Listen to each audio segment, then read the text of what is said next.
All right. Welcome. Hey guys, it's Alex. Welcome to today's video. My stomach is rumbling, but it's okay. It's just another day of being hungry. If you happen to see last week's video, it was about me, not about, but like it was me running a 4 mile run in preparation for my 5K that's coming up this weekend. And so in this video, I just wanted to talk about another training session that I had a couple days ago regarding said training for the 5K. At the end of that video, I talked about how I was planning on doing a sub 30 5K. Today, as of recording, is Wednesday, but the 5K is on Saturday coming up. So I just wanted to talk to you guys about a situation during my training that happened that you guys might find interesting. If you don't find it interesting, it's okay, but please find it interesting. Thanks. Okay. See Oklahoma City. I went into the training for this 5K a couple months back, but thinking that it was possible, but only slightly impossible due to a leg injury that I had a couple years ago. Well, not a couple, it was like a decade ago, but which causes pain in my leg pretty often. But I still wanted to do the 5K because I wanted to prove to myself that it was actually possible. A lot of people think that a 5K is like, okay, yeah, you can go do a mud run, go do a turkey trot or whatever on the weekend. And it's like, it's not a big deal. A 5K really isn't that big of a deal if you are a runner, but it is 3.1 miles. It is a good distance. Maybe it's the distance to your closest Walmart. Maybe it's the distance to your closest neighbor. Who knows? But it is 3.1 miles, 5K, 5 kilometers, and it is a good distance for those who haven't done it before. So if you haven't ran a 5K, I actually highly recommend you should run a 5K. Just because it hurts. From what I've learned from people who are like marathon runners or people who run a lot more, a 5K is a distance that like marathon runners typically don't really associate with. They typically do like, marathons, half marathons, longer distances, 10Ks before breakfast. Me, I gotta have my breakfast, so I definitely will have a 5K before breakfast. I don't know where I'm going with this. If you haven't done a 5K, I highly recommend you do one because it is a small yet achievable goal. And I think that when you realize that your body can achieve that goal, you almost want to do more. Like I mentioned before, 9 days ago, I did that 4 mile run in about 42 minutes, which wasn't that bad. It was a solid run, and I kept myself on a pace. I kept myself, on a tempo. I was listening to a podcast. To me, it was still a struggle because it was 4 miles, but it wasn't that bad of a struggle. I finished the 4 miles not completely overwhelmed and out of breath, but just enough to where I wanted to go home and shower and get some food and get some fuel and finish up the rest of my day. Now, what happened a couple days ago was something that I completely wasn't expecting and was almost shocking that it did happen. So like I mentioned, my goal is a sub 30 5K. And so that is equivalent to a 9:38 mile. So if you could run your mile at 9 minutes and 38 seconds for 3.1 miles, then you are going to have under a 30-minute 5K or right around a 30-minute 5K. Despite me running about a 10-20 mile, I still wanted to push myself and still wanted to do better in that 3.1 and try my best to hit under 30. So here's what happened. So my 5K is on September 27th. On September, what day is it today? This happened a couple days ago, so like September 20th or something. I just thought this day was going to be a typical just running and just training for this 5K, building my endurance, just a recovery run, a 30-minute run or so, but I knew that I still wanted to try my best because I had the 5K coming up in a couple days. So this is the last week of training for myself, so I still wanted to push myself, but not too much to where I would injure myself or do bad in the actual race itself. So thankfully, the 5K that I'm doing this weekend is actually in a relatively close by park, and so I decided that on Sunday that I was going to drive to said park and run the course so that I could get a sense of the course. For the actual 5K race, it is a down and back, which means that it's 0.7 there and back, which means I have to turn around like 4 or 5 times in order to get a 3.1 mile race completed. That's just how they laid out the course. It is kind of dumb that it's like back and forth when you clearly have enough space to just keep going straight, but that's beside the point. So I pull up with my car and start getting ready to, run. I put my shoes on, I start stretching. I put my headphones in, and then I realized that my headphones are dead, which means no music, which means no podcast, which means no coach telling me how good I am, no whatever. I can't listen to anything aside from the tempo of my feet and the nature outside. Also, not having any music means that you can't. What's the word I'm looking for? Also, with no music, that means that you can't shield away any random conversations, any random talking that happens that you might hear during the course, whether that be, parents and kids or like random people or playgrounds or whatever. You just have to deal with that and be able to run with that. Yeah, so I realized that my headphones were dead, so that kind of sucked.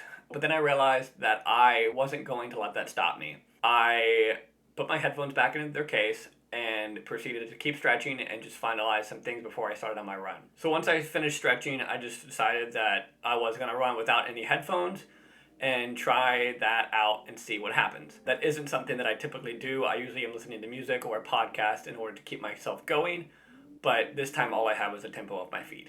So I just started running.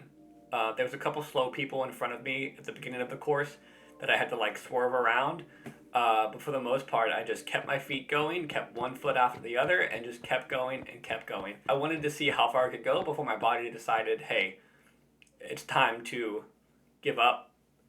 And not give up. I didn't start off fast, but I started off moving. So I'm just looking straight ahead, and I'm just listening to the tempo of my feet just hit the ground, one after another, after another, after another, after another, after another. Next thing I know, I'm about 15 minutes in and almost 2 miles in. And I was very shocked at myself, to be honest, because I didn't think that I could actually run that fast that quickly. I was running about a little bit over a 9-minute pace, and I was just very shocked that I was able to run that quickly, that much. I didn't want that to overwhelm me or to bring it to where I couldn't push myself further.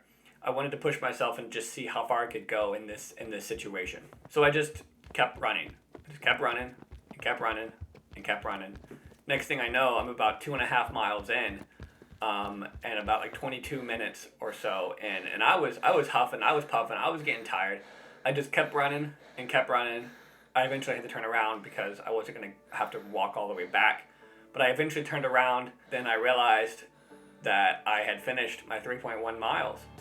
And I was shocked at myself because not that I hadn't done 3.1 miles in the past, I have, but in the fact of how quickly it took me. I took my phone out and I finished 3.1 miles at about 28 minutes and 51 seconds. And I was blown away at myself that I was able to do that. Shocked at myself that I was able to do that because I didn't think that it was possible for me to do that quickly. But a sub 35K for me, who is not a runner, felt pretty good. Felt really good to see those numbers under 30 and sub 10 mile average pace at about a 9. I don't even know what it was, like 9:30 something, 9:15 pace. But I did it, and I'm super proud of myself for being able to do that. It was shocking and surprising to me because I had this goal that I've been training for months to be able to hit this sub 35K goal. And again, I know that sub 35Ks aren't fast, but it is for me. There was days where I should have run, but I didn't. There was weeks where I should have run and I didn't. But I wanted to face this goal head on and see what I could do in this situation. Not only that I achieved that goal before the actual race day, but I also did it faster than what I thought I was going to. Granted, it might be a little bit different on actual race day because they have the down and backs and I might be losing some speed in those turns. But to me, a sub 29 5K is still just as fast. Not to be like self-congratulatory, but also like just proud that I was able to do that. And something that I kind of wanted to share with you guys in that situation. I guess I just want to leave you guys with this. I think it is extremely important to have goals in life, and both short-term and long-term goals, both achievable and slightly unachievable. This goal to me was a slightly unachievable goal, but I still wanted to try my best to achieve that goal.